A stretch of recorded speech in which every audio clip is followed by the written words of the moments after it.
this is okay, and I hope I don't look too hideous. I've got no makeup on and this is what we're dealing with. I'm just gonna post this even if I do look gross. This is raw. This is what I actually look like. So, hello. Sorry for my... rude. Sorry for my hiatus. Is that the word? Hiatus. Sorry for my like month-long absence from this uploading from this channel. I have been really going through the wars, to be honest.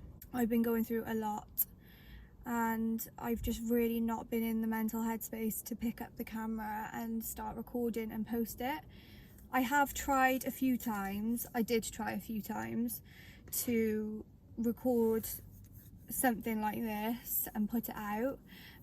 I did try and record a weekend when Harry played at Odyssey. I just felt really insecure and ugly the minute I started recording, so I just sacked that off, and I'm glad I did because I did have a really nice time just living in the moment. But yeah, I'm really sorry. I've just literally not been in the headspace at all to upload. It's a common theme for me to start a project and then do it for X amount of time and then sack it off because I lose motivation for it. But I'm really determined to not do that with this, because I really do think I can create the community that I have envisioned for myself, and it does bring me so much joy and happiness to share with all this stuff online. And just even thinking about like helping one person, if they watch my vlogs and think, just even if they think, oh, this is my, you know, relief for the day of just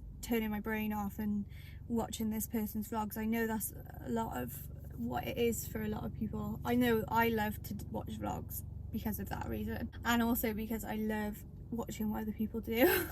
So why have I been absent? What's been going on for me? Obviously I'm pregnant. That has been the main contributing fact of why my overall mental health has been really bad. There's been a lot of major life changes going on for me at the moment as well. I've been navigating that and dealing with that, and it's been a lot. It's been very taxing on my mental health. I've honestly spent the last month just like really feeling bad and upset every single day. I don't want to scare anyone with saying this, but honestly, like, pregnancy emotions are just another level. I've never experienced, I have experienced emotions like this, and I can relate it back to when I was in school. I felt really depressed in school, like every day really. And I guess it's to do with the fluctuation in hormones, which would make sense to why I feel it now, because I'm pregnant.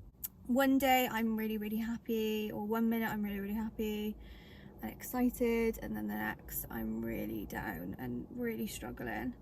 And then, yeah, what I didn't want to scare everyone with is, I know other women will have experienced this, but I have been, because of my mental state, feeling like quite suicidal in a way. And then I did research it one day because it was just so bad. And 1 in 3, I read some facts about it. I believe it's 1 in 3 women will experience suicidal ideations and extreme depression during their pregnancy and after their pregnancy. And then the leading cause of death in perinatal women is suicide, because of the things that we go through and the way it affects us. If you have experienced that, I just wanted to put it out there that you're really not alone. Luckily for me, I've got such a strong and abundant support network, so I'm absolutely fine. Like, don't worry about me, I'm absolutely fine. I've got so many people to lean on and message and call, which is what I did when I was feeling that way. So I'm fine, don't worry about that. And I'm feeling much better now. But I think everything that was going on in my personal life, and then not being in a place that I could deal with those things rationally, made it overwhelming for me. And then, yeah, my brain was just telling me, you know, that's the best course of action for you right now, which is not ever the best course of action. But I did want to shed some light on those facts and those statistics because they're real. And I know you just feel insane when you're pregnant, because also if you've not got really many people around you that have gone through that yet, let alone talk about it openly like this, you think, oh my god, I'm the only one going through this, I'm just not handling this well, you know, I need more help than others. I don't think that's true. I think a lot of women really suffer in silence during pregnancy. But yeah, I feel great now. Like, I feel really, really good. The past 2 days, I've actually felt good, like my old self. And this is something else I wanted to touch on, is I've honestly felt like just so not myself, like just so not myself. I'm usually such a positive, upbeat, look on the bright side type of person, and the past month I've just been so glum and sad all the time, focusing so intently on the negatives in my life and perpetuating that negativity. But I couldn't get out of it. I couldn't get out of that cycle. And I'm really happy to say now, like these past 2 days, it's been a steady, I feel good. Like, I feel good. I'm laughing to myself again. I'm smiling to myself again. Also, sorry, quick interlude. The world is healing. Look what they've started doing again. Come on. Can you remember back in the day they used to do these on the back of the McDonald's receipt? £2 for a cheeseburger and medium fries. So yeah, I honestly think I've been like having a bit of an ego death in a way. All the old beliefs that I used to have and hold are just gone, really. And they've been replaced with stronger ones, more authentically stepping into the woman I want to become and the role model that I want to be for my daughter or son. This whole month has been the real grief and the real nitty-gritty of me changing as a person and developing more into the woman I want to become. And that feels great, but it came with such intense grief. So much of my old life fell away. And they were all things that I wanted to fall away, but the human part of me was holding on to that so intently, because I was like, well, who am I without these things? I've created this version of myself and this identity, and who am I if that gets stripped away? You can't constantly create these versions of yourself. You over-identify with these versions of yourself that you've created, and then things will happen that challenge those identities, and you're like, oh, so who am I? Who am I then? But you know what is beautiful about that? You constantly get to reinvent yourself and discover new things about yourself. I think what I'm kind of learning is, don't box yourself in, don't over-identify. I think you have your core beliefs and your core values, and you do kind of have like a core identity, you know? But don't over-identify. Like, don't just constantly pursue that version of yourself, because you do shut yourself off to new opportunities. And yeah, I just feel great now. Like, I feel I'm reaping the rewards of the hardships of going through what I was going through and doing what needed to be done, even if I was this is the thing, right? So I'm such a people pleaser, or I was such a people pleaser. I'm not identifying with that anymore. I was such a people pleaser, and then I kind of realised this is not serving me to act in this way, and to allow others to treat me this way and set this example that this is okay to treat me like this, or I'm not going to stand up for myself, or I'm not going to speak on things that I don't agree with, or so on. And yeah, I thought, I'm not identifying with this anymore. I don't want to be a people pleaser. I've seen where it gets people and it doesn't get people anywhere. I've seen how unhappy people are that just constantly let everyone walk all over them. and have no backbone, really. So I've seen like how bitchy and bitter you get, because I've been there, how much resentment builds up when you don't speak your truth and you don't speak what you actually think and feel. Say, for example, your friend's acting in a certain way and you just keep it in that you don't actually agree with this behaviour or you don't like this behaviour, and you just keep it in, and then it manifests in resentment for your friend then, because you're like, oh god, like this, you're really annoying me basically with this behaviour. But I'm not saying anything, and that's your responsibility to say and voice when you don't like something. So yeah, that I kind of was just like, that needs to go. But that comes with then upsetting a lot of people who would have benefited from your people pleasing. They would have benefited from you not speaking up about certain behaviours that were not right, like were not okay in your eyes. And when you finally do and start to say, hey, actually that's not okay, like actually no, you can't, that's not an okay thing to do or an okay thing to say, or you can't treat me like that, that will cause such a conflict, because you've spent so much of this time not saying anything and not speaking up, and when you finally do, it's upsetting and it causes defensiveness and triggers a lot of things. But just know you're never in the wrong for standing up for yourself and standing up for what you think is true. There is always simultaneously multiple things and truths happening behind the scenes or blatantly. I think no one's ever really right or wrong. This is what I've kind of learned from this experience that I've had. No one's ever really right or wrong. Everyone's kind of defending their boundaries, defending what they think is right, what their morals are. Also, it's kind of subjective. And also, you can change your mind. Like, people change their minds all the time. I know I do. I've just learned so much. I feel really, really grateful. Honestly, like, I wish I'd actually kind of videoed it, because it was rough. I was in the trenches. The whole time I was affirming to myself, this is happening for the greater good. There's so much rewiring that's going on in your brain right now. So much of your old self is dying off, and that's why you're grieving so much.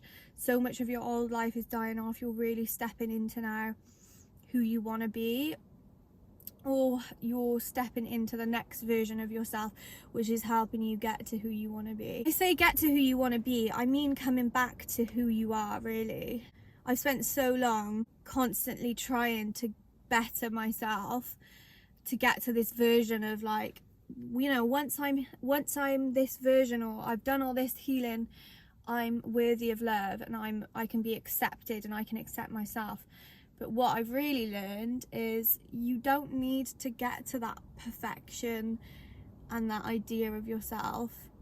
You just need to come home to who you are, and you need to unlearn all of these things that you've learned to cope with life and what you've been taught you're worthy of loving regardless.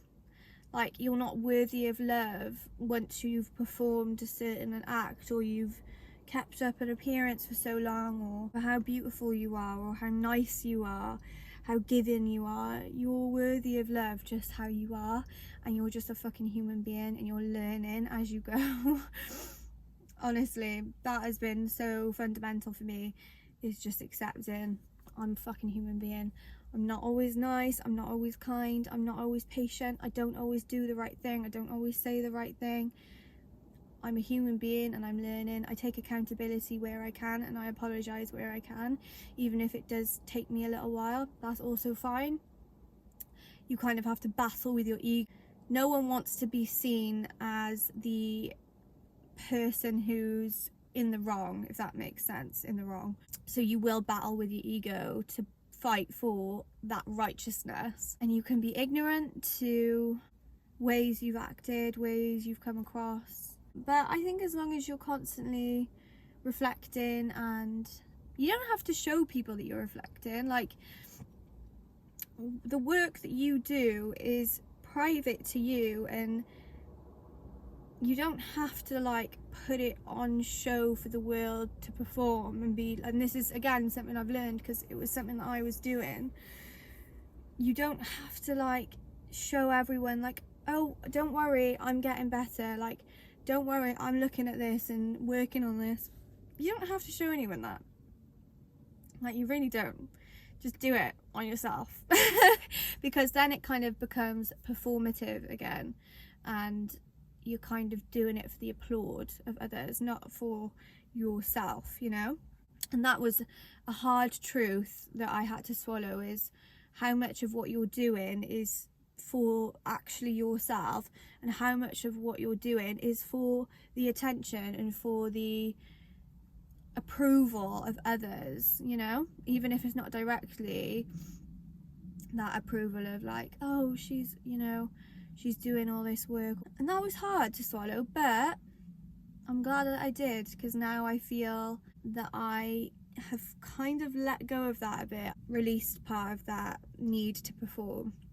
I think that this is the whole theme for me at the moment, is that need to perform, and then you'll be valuable. But you're just valuable as you are. Like, you literally just are.